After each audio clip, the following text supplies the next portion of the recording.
But what makes you a more authentic representative of what your audience needs and wants, but having to finance on a more project-specific basis the work that you do? And I think that's a very revolutionary business model that doesn't need to be limited to independent journalism. You know, I'm glad you mentioned Davos.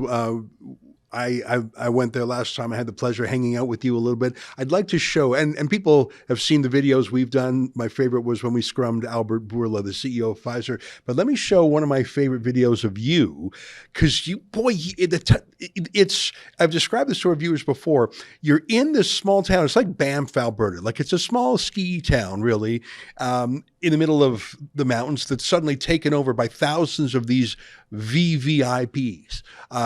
There's John Kerry, there's Tony Blair, there's and you only have a few minutes with them as they're walking on the street. So to see them, identify them, and then think of a smart question in 60 seconds, it's tougher than it sounds, because they might be a bank president, they might be a former prime minister, they might be a health pharma CEO. Like you've got to switch gears really quick. It's tough to do. One of my favorites was when you talked to the man who would be prime minister, Mark Carney, the former Bank of Canada and then Bank of England governor, who I think wants to be the successor for Justin Trudeau.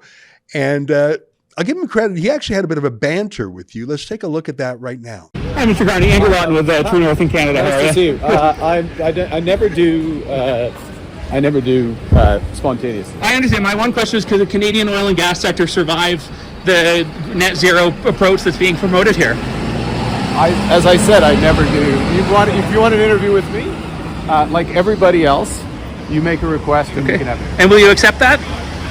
Like everybody else, and I can finish it, okay? Well, that was, and Mark Carney is a pretty clever fella, but I think my favorite one was when you actually went face-to-face with a banking CEO, I think it was Bank of Montreal, and you asked him a question I am certain he has never been asked before, which is namely about freezing the trucker's bank account with no judicial process. Let's take a look at that. Minister Freeland said during the Public Order Emergency Commission that you had wanted to call the Convoy protesters terrorists to deal with their financing. Why was that? So I would never call the Convoy protesters terrorists. What was said was that in order for the banks to be helpful, there are certain protocols, and those protocols include a sanction where we can in fact help in that case. Otherwise, it's not our business to interfere in the affairs of anyone's finances, truckers or otherwise. One of the other banking executives on that call had pushed back a little bit and said that they didn't want the banks to be weaponized. Was that a view you shared? Oh, it's always a view I shared. I don't think banks should be weaponized any more than any other industry. I think we have jobs to do, and we do it for Canadians, and I think generally, in fact more than generally, we do it pretty well. Did you support the financial measures? You know, Andrew, you mentioned would journalists cover these things? There were a ton of journalists at Davos, but they're all, quote, on the inside. They're all paying to be there. Their companies spend hundreds of thousands of dollars paying the World Economic Forum to be involved, to hobnob and make deals. So none of their questions are ever truly accountability oriented. I mean, Albert Bourla, the Pfizer CEO that we scrummed, he does interviews all day long if he wants to, but they're always softball scripted, gentle, loving questions. They're not uncontrolled surprise questions or critical questions. I'm looking forward to seeing you there in Davos, and I think you do good work there. Simply by being there, you're doing more work than our state broadcaster or the regime media. I think, though, that when we go to places like the World Economic Forum, we're kept out of certain areas that citizen journalists aren't allowed. What's concerning me, Andrew, is as citizen journalists become more ubiquitous and bolder, and there's a bit of a community forming, is that these institutions are then saying, well, you aren't real journalists, you're not trustworthy, we're going to block you from attending by denying you accreditation, or if you manage to show up and manage to get one of our people being candid, we're going to throttle that on the internet, we're going to have it fact check and called disinformation. So I think some people are waking up to the threat to the incumbents of citizen journalists. And frankly, it can be hard to find your work or our work using a Google search or YouTube search because we're not promoted like regime media sources are. And that's not a theory. That's not a conspiracy theory. We have a YouTube media handler assigned to us by YouTube. Her name's Coco Pinnell. And she, is candid with us that YouTube suppresses alternative media and boosts what they call quality or trustworthy media. It's not a conspiracy theory. That's what they tell us to our face. Yeah, and the one thing that people need to realize is the value of discovery. And, one of the reasons that Netflix is so great is that when you're scrolling around, you'll get access to a show that you had never heard of before, and the trailer looks interesting, or you recognize someone's in it, or there's just nothing else, and you watch it and say, oh, wow, this is fantastic.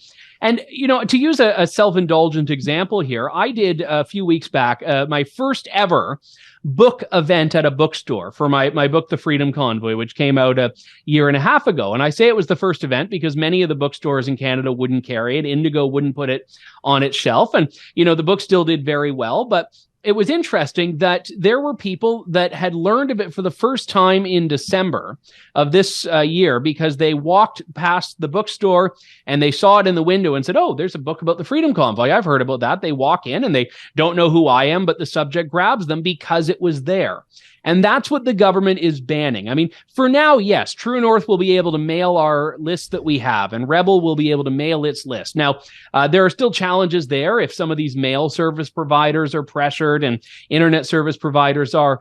But the issue is government trying to ban the discovery of new audiences and the ability of new audiences to discover the work that we're doing. And that's the inevitable outcome of a government policy that by its design, it's a feature and not a bug, manipulates algorithms and manipulates homepages. And that's what's happening here. It's basically to limit the audience that can ever exist for these outlets. And they don't hide that. I mean, that's the number one thing that scares me about Bill C-11, which is now law in this country. Bill C-11, I regard it as the foundation for Trudeau's internet censorship strategy. Step one is to put the internet under government control. That's never happened before. The CRTC was limited to radio and television, which no one really cared about anymore. Everyone's online.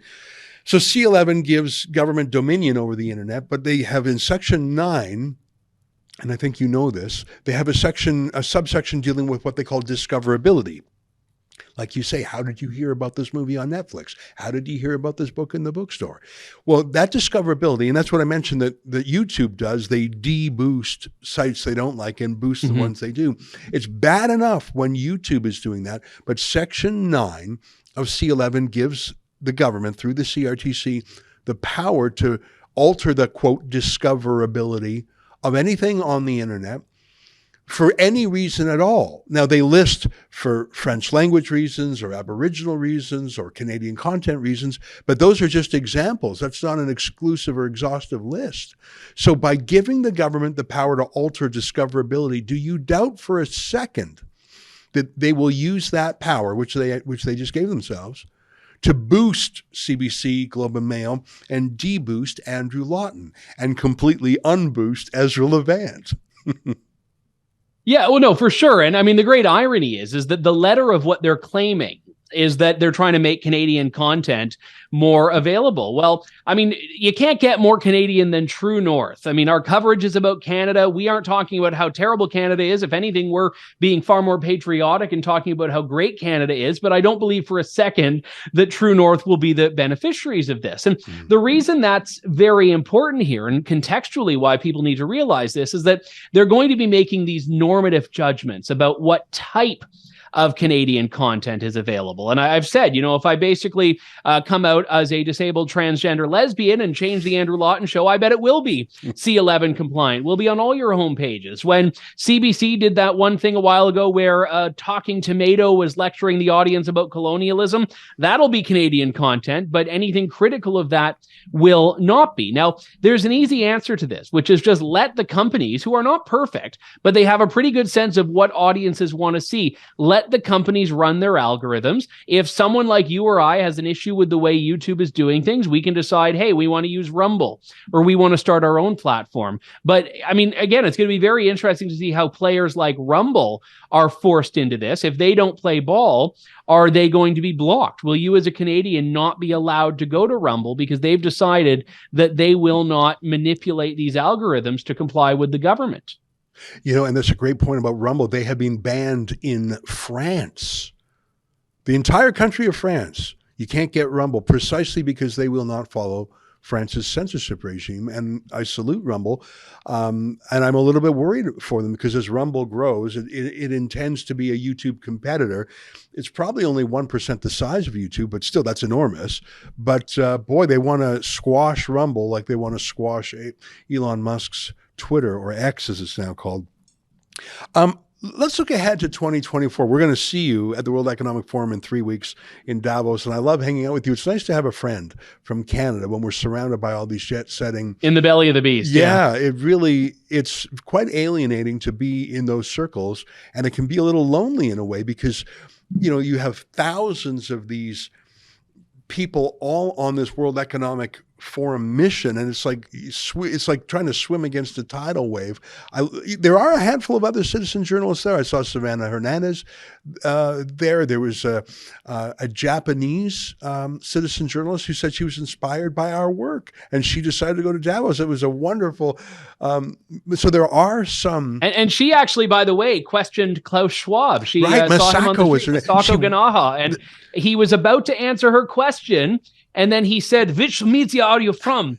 And she said, I'm an independent journalist. And his answer was, no, thank you. And he got in his car, which tells you how afraid they are of independent journalism. And I should tell you, Masako is about the sweetest, nicest person you ever meet. Here's a clip of her. She waited in the cold for hours to get a moment with him. She was not rude. She was as polite as you would expect a young Japanese journalist would be, so polite. But his disgust for the fact that she wasn't one of the journalists who paid to be there. And that's my point. If she would have said New York Times, Washington Post, CNBC, CNN, he would have made a moment for her because they all paid to be there. But how dare you grubby citizen journalist ask me a question? Here's Masako. I can't remember her last name off the top of my head. Trying to ask a very polite question of Klaus Schwab, and he showed his true self. Take a look. Chairman Schwab, I'm from Japan. May I ask you for? I'm from Japan. Yeah. And may I ask you for a comment? No, we're on our way to the next thing. We're a bit late. I can just walk with you and then ask questions. I think we're gonna rush actually. But thank you. Thanks very much. which media are you with? I am an independent journalist from Japan. No, thank you very much. Yes. I have to ask. Thank you. Thank you.